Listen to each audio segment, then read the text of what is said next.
277통 중사간독첩에 수록된 서신의 숫자입니다.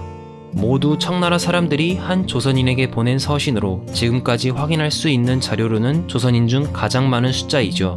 그가 바로 오늘의 주인공입니다. 오경석. 오경석이라는 이름은 조금 낯설겠지만 3.1운동 민족대표 33인 중 한 명이었던 오세창의 아버지라고 한다면 조금 더 가까이 다가올까요? 오경석은 서양 세력이 밀려오는 19세기 격변의 시대를 살았던 청나라를 12번이나 다녀온 역관이었습니다. 그의 파란만장한 인생 이야기 첫 번째 편입니다.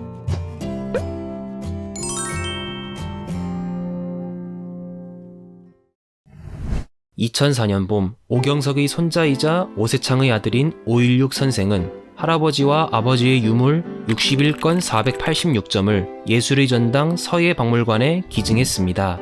여기에는 오세창 선생이 쓴 근역서화징 초고도 포함되어 있습니다.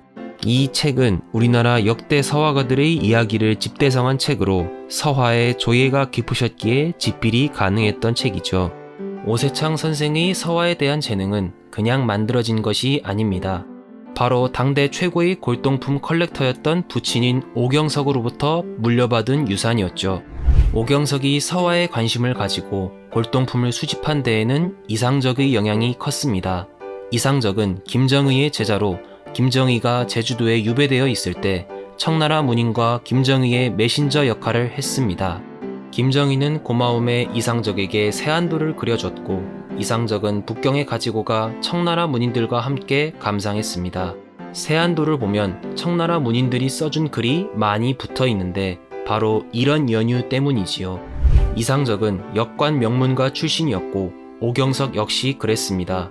오경석은 자연스레 아버지의 동료였던 이상적을 따르며 배웠고 그를 통해 김정희를 스승으로 모실 수 있었습니다. 김정희를 접할 수 있었던 건 두세 번밖에 되지 않지만 말이죠. 그래도 오경석이 비범했는지 아니면 애제자 이상적을 따르는 것이 기특했는지 하늘이 총명을 주는 것은 귀천이나 상하나 남북에 한정되어 있지 않으니 오직 확충하여 모질게 정신을 쏟으면 비록 9999부는 도달할 수 있으나 그 나머지 1분의 공부는 원만히 이루기가 극히 어려우므로 끝까지 노력해야 되는 것이다 라며 격려해 줬습니다. 역관은 중인이니 신분의 한계가 있어 솔직히 이런 격려는 독이 될 수도 있는데 오경석은 이를 허투루 듣지 않은 것 같습니다. 오경석이 처음 북경을 다녀온 것은 1853년이었습니다. 당시 사행단의 수장은 이상적이었고 이때부터 오경석은 북경에서 이상적의 제자로 알려져 이상적의 청나라 친구들과 교분을 트기 시작했죠. 그러한 교류 속에 금성문이나 인장, 서화 등의 분야에 관심을 키워나간 끝에 오경석은 30이 안 된 젊은 나이에 사만 금성록이라는 책을 쓰게 되었습니다. 이 책에는 우리나라에 옛부터 내려오던 147종의 금성문이 수록되어 있는데 금성문이란 금속으로 된 유물이나 비석에 새겨진 글자를 얘기하는 것입니다. 이런 것을 연구하는 학문을 금석학이라 하는데 오경석은 여기에 푹 빠졌던 것이죠. 오경석이 홀로 금석학에 빠져들어간 것은 아닙니다. 금석학을 연구하는 정조경, 반조음, 연명풍 등 청나라 문인들과 교류하며 생긴 결과였죠. 그런데 금석학은 돈이 많이 드는 학문이었습니다.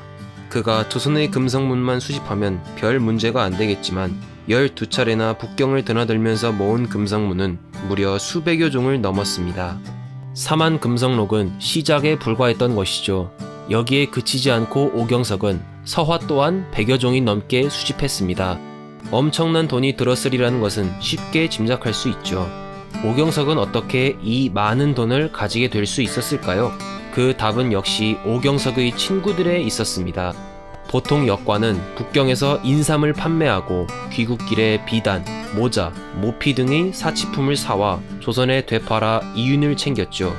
하지만 오경석이 북경을 드나들던 시기 청나라는 내후 외환으로 어려움을 겪고 있었고 물가는 치솟고 있었습니다.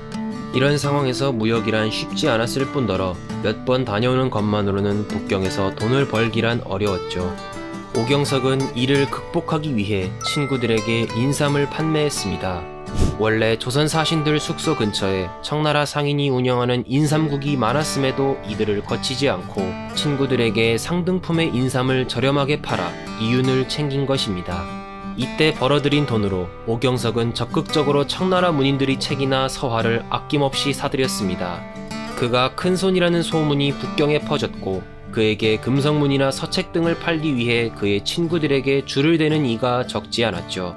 이때 그가 걷어들인 수집품은 정말 방대한 규모였는데요. 하루는 정조경이 자신의 친구가 고향에서 전대은의 자면당 전설을 가져왔다며 구매 의사를 물었습니다.